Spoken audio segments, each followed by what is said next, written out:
Olá, aqui é Isa Minatel, começando mais um do nosso Chá Comigo, que eu leio para você da leitura do livro O que Sobra, do Príncipe Harry. A gente tá na parte 1 do livro, no capítulo 47. Bora lá! Chelsea e eu aprendemos uma importante lição. A África era a África, mas a Grã-Bretanha sempre seria a Grã-Bretanha. Nem bem desembarcamos em Heathrow e fomos cercados pelos paparazzi. Divertido para mim nunca é, mas tampouco é um choque. Por alguns anos, depois do sumiço de mamãe, eu dificilmente via algum paparazzo, mas agora era o tempo todo. Aconselhei Chelsea a tratar o assunto como uma doença crônica, uma coisa a ser administrada, mas ela não tinha certeza se queria ter uma doença crônica. Disse-lhe que compreendia, um sentimento perfeitamente válido, mas essa era a minha vida, e se ela queria partilhar alguma parte dela, teria de partilhar isso também. Você se acostuma a mentir. Depois disso, calculei que as chances de algum dia voltar a ver Chelsea eram de 50-50, talvez 60-40. Muito provavelmente a imprensa me custaria mais uma pessoa de quem eu gostava. Tentei me consolar, dizendo que tudo bem, que nesse momento eu não tinha tempo de verdade para um relacionamento, havia trabalho a fazer. Para começar, eu estava prestando as provas de admissão para a Real Academia Militar em Sandhurst. Duraram 4 dias. E não tinham nada a ver com as provas feitas em Eton. Um pouco de leitura era exigida e também escrever algumas coisas, mas na maior parte eram testes de resiliência psicológica e habilidades de liderança. E não é que eu tinha ambas? Passei com mérito. Fiquei em êxtase. Minha dificuldade de concentração, o trauma com minha mãe, nada disso contava. Nada disso depunha contra mim no exército britânico. Pelo contrário, descobri, essas coisas faziam de mim um candidato ainda mais ideal. O exército estava atrás de rapazes como eu. O que tem a dizer, meu jovem? Pais divorciados? Sua mãe morreu? Luto não resolvido ou trauma psicológico? Por aqui. Junto com a notícia de que passara, recebi uma data para me apresentar, dali a vários meses, o que significava que teria tempo para pôr minha cabeça em ordem, amarrar algumas pontas soltas. Melhor ainda, tempo para passar com a Chess. Se ela ainda me quisesse, queria. Ela me convidou para voltar à Cidade do Cabo e conhecer seus pais. Aceitei o convite e gostei deles instantaneamente. Não havia como não gostar. Eles apreciavam histórias divertidas, gin tônica, boa comida, caçadas. O pai era um ursão fofo de ombros largos, mas definitivamente um alfa. A mãe era do tipo mignone, escutava as pessoas como ninguém e não economizava em épicos abraços. Eu não sabia o que o futuro traria. Não queria pôr o carro na frente dos bois, mas pensei, se alguém projetasse sogros do zero, dificilmente conseguiria algo muito melhor do que esses dois. Delícia isso, né? Capítulo 48.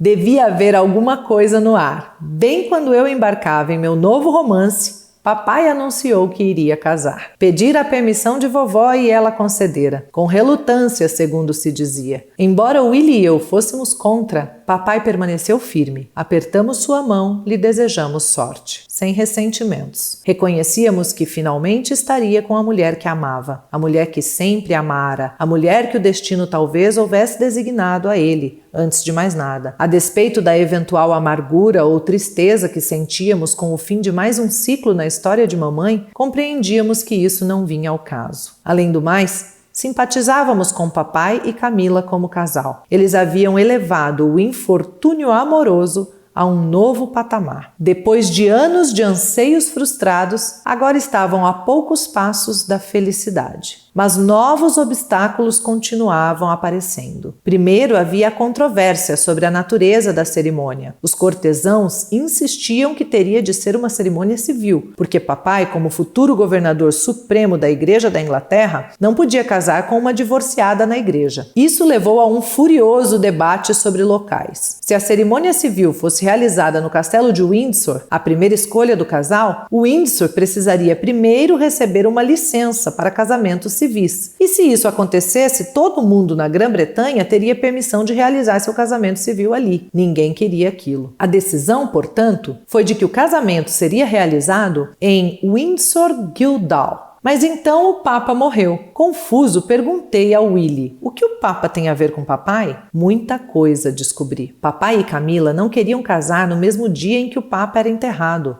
Karma ruim, menos imprensa. Mais importante, vovó queria que papai a representasse no enterro. Os planos de casamento foram alterados mais uma vez. Adiamento após adiamento. Se você prestasse atenção, escutaria os gritos e gemidos de desespero pairando pelos cômodos do palácio, mas não saberia dizer sua origem, se vinham do organizador do casamento ou de Camila, ou papai. Apesar da pena que senti deles, não pude deixar de pensar que alguma força do universo, mamãe, estava impedindo em vez de abençoar a união. Será que o universo adia o que desaprova? Quando o casamento finalmente aconteceu, sem vovó, que preferiu não comparecer, foi quase catártico para todos, até mesmo para mim. De pé junto ao altar, mantive a cabeça quase sempre abaixada, o olhar fixo no chão, como fizera no enterro de mamãe, mas sem me furtar a dar diversas longas espiadas no noivo e na noiva, pensando a cada vez que bom para os dois, mas pensando também, sentirei sua falta. Eu sabia, sem a menor dúvida, que o casamento afastaria papai de nós. Não em um sentido real, não de algum modo deliberado ou malicioso, mas mesmo assim afastaria. Ele entrava em um novo espaço, um espaço fechado, um espaço firmemente insular. Willie e eu veríamos papai com menos frequência, previ, e isso provocou sensações conflitantes em mim. Não me agradava perder meu pai também, e eu tinha sentimentos complicados quanto a ganhar uma madrasta que, acreditava eu, me sacrificara recentemente em seu altar pessoal de relações públicas. Mas vi o sorriso de papai e era difícil argumentar contra aquilo. E mais difícil ainda negar o motivo, Camila. Eu queria tantas coisas, mas fiquei surpreso em descobrir no casamento deles que uma das coisas que mais queria ainda era que meu pai fosse feliz. De um modo esquisito, também queria que Camila fosse feliz. Seria talvez menos perigosa se estivesse feliz? Alguém publicou que Willie e eu saímos de fininho da igreja e penduramos placas de recém-casados no carro. Acho que não. Eu teria pendurado uma placa assim: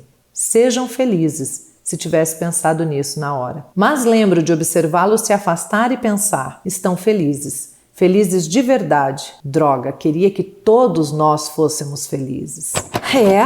E aqui ele abre espaço para a gente pensar, né, nas novas uniões dos nossos pais, ou da gente e como os nossos filhos percebem e recebem isso. E é uma discussão bem importante, bem importante. E é bem complicado, sabe? Bem complicado. Você tem alguma vivência sobre isso, como filho, como filha, como mãe, como pai? Comenta aí, capítulo 49.